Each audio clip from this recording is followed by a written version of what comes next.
Welcome to session 183 of the Bible in a Year commentary. If you started this series on the 1st of January, then today should be the 2nd of July.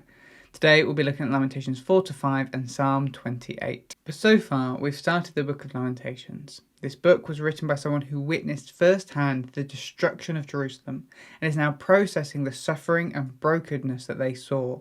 We saw this reflected in the violent imagery and language they used. This book, much like many of the other books we've read, is not a clean or pretty book. It's raw and explicit and emotional. The more we try to clean up the Bible and make it pretty and easy to read, the more we actually dishonour the human emotions that the Bible is trying to speak to and heal. The first 4 poems are acrostics, where each section starts with a different letter of the Hebrew alphabet. We read through the first poem, which pictured Jerusalem as a widow who had lost her husband and children and was working through her pain. The brokenness and wickedness that she saw pointed her inwards to look at the brokenness and wickedness she'd been expressing in her own life. Then we read through the second poem that focused on God's wrath, his righteous judgment against the continual wickedness of a people over centuries. Then came the third poem, where we read through the wrestlings of one man who suffered through Jerusalem's destructions. His wrestling allowed him to work through his pain towards some sort of hope, and we saw how it could be broken down into 5 steps. Step 1, he recognised the reality that the situation we're going through is hard. Step 2, he reminded himself of the truth of God's goodness. Step 3, he identified the sin and brokenness in his life that needed to change.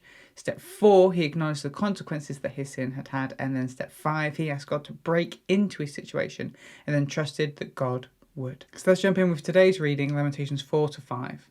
The fourth poem continues this example set in the poems before in being an acrostic, with each verse starting with a different letter of the Hebrew alphabet. This gets lost in the translation into English, but these details help us understand the intention of this author was for the poems to be an A to Z of working through lament. This poem focuses on the contrasts. A temple that was once laden with gold is now scattered through the streets. A people who were once valued like gold are now like bits of pottery smashed on the floor. While jackals, of which there now are plenty, feed and look after the young, the women of Jerusalem have given up trying. Those who ate well are now starving. The destruction of Jerusalem has been even worse than the destruction of Sodom back in Genesis 19. The men of Jerusalem were handsome and healthy, but now they are weak and unrecognisable. It was better to be one of those who died by the sword than those who lived and are now starving. Women who were compassionate have resorted to eating their own children. These comparisons make the reality of the current brokenness and suffering so much worse. This was all the result of God's wrath. The people had got proud. They figured no enemy could breach their walls. This was in part because of the priests and the false prophets who, instead of leading the people to God, led them away from him. And now it has become clear how false these priests and prophets have become. And when people see them, they will hurl abuse at them. When destruction was still coming, they put their trust in foreign nations in the hope that they would come and save them, rather than putting their trust in God. But those foreign nations, they never came, and their enemies began to chase them in the streets. They followed the people as they fled the city. God's anointed one, the king Zedekiah, was captured. The people had put their trust in him as well, and he had failed them. And then the writer turns to the people of Edom, who had celebrated the destruction of Jerusalem and Judah and used it as an opportunity to claim land for themselves. The writer warns them that they may be celebrating now, but God will soon pour out on them the same wrath he poured out on Jerusalem. You may remember the book of Obadiah, which focused on speaking judgment over Edom in the same way. The fifth and the last poem is the same length as the others, but it has abandoned the acrostic pattern. It's almost like the writer's grief has gotten so bad that they cannot contain it in a structured poem. They cry out to God to look at his people and their suffering. Strangers have claimed their land. They are like orphans without mothers or fathers. They can no longer get water themselves, but have to pay for it. They are oppressed by the other nations and are being punished for sins their parents made. They are even lower than slaves, and they live in fear of death by sword or starvation. Young women are being raped. Young men are left dangling from ropes tied up by their hands. There is no music or joy or dancing. This has all happened because the people sinned. Their hearts had become sick and their eyes had grown dim to God's truth. Once again, the writer has taken time to recognise the suffering and brokenness they are facing. They're not trying to hide from it or pretend like everything is okay. They are facing it head on. But then, like before, they pivot and remind themselves of God's truth and goodness. But you, O Lord, reign forever. Your throne endures to all generations. That's Lamentations 5:19. The book ends on a request and then an unanswered question. Restore us to yourself, O Lord, that we may be restored. Renew our days as of old, unless you've utterly rejected us and you remain exceedingly angry with us.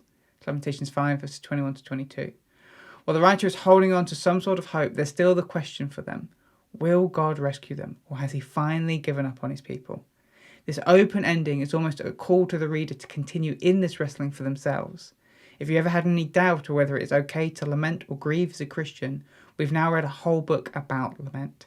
Lament is an essential theme of the Bible. It's how we move from the very real suffering we face to the hope that we have in God. Maybe you've never experienced lament before. Maybe you've been taught that because we have hope, we should always be happy and positive. We should stand in the victory. But all too often, that leaves our hurts to fester inside of us and kill our joy. Lament allows us to process through the suffering so we can experience the hope. The Book of Lamentations, along with all the lament psalms that make up nearly a third of all psalms, shows us that lament is a core part of how God's people engage with God.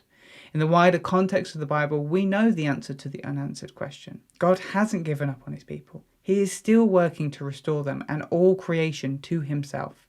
Sometimes we still need to wrestle through the hurt, confusion, and frustration to bring ourselves back to that truth.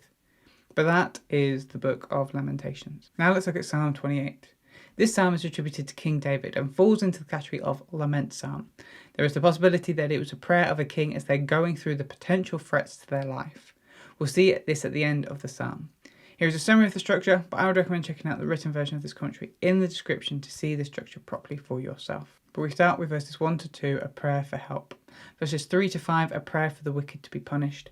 Verses 6 to 8, a declaration of trust in God. And then verse 9, the final request. This lament psalm launches straight into asking God to intervene. The psalmist asks God not to ignore them, to not be deaf or silent to their troubles, because without God they will continue to fade. The psalmist points out that they have been crying out to God and seeking him in his sanctuary. They have been faithful in seeking for God's help, not trying to do it in their own strength. Then comes the second request, punish the wicked. The psalmist clearly has enemies who are causing trouble, and so they ask God to give their enemies what they deserve. These are a people who pretend to want what is best for others, but actually only care for themselves. They do not care about God. Having made their request, the psalmist declares their trust in God. God does hear. He is the strength and shield of his people. And then it mentions that God is the saving refuge of his anointed. That's Psalm 28 verse 8. This is the little clue that this psalmist is a king, as kings were often referred to as God's anointed. Anchored once more in the confidence in God, the psalmist ends with one last request. May he save his people like a shepherd who carries his sheep. Thanks for joining us today. Take a moment to reflect on what you've read and share your thoughts or questions below. If you're watching in the future, then you can click here for the next session, or you can find the full playlist just down here. To receive these daily commentaries in your email inbox, subscribe via the link in the description below. Have a great day, and I'll see you tomorrow.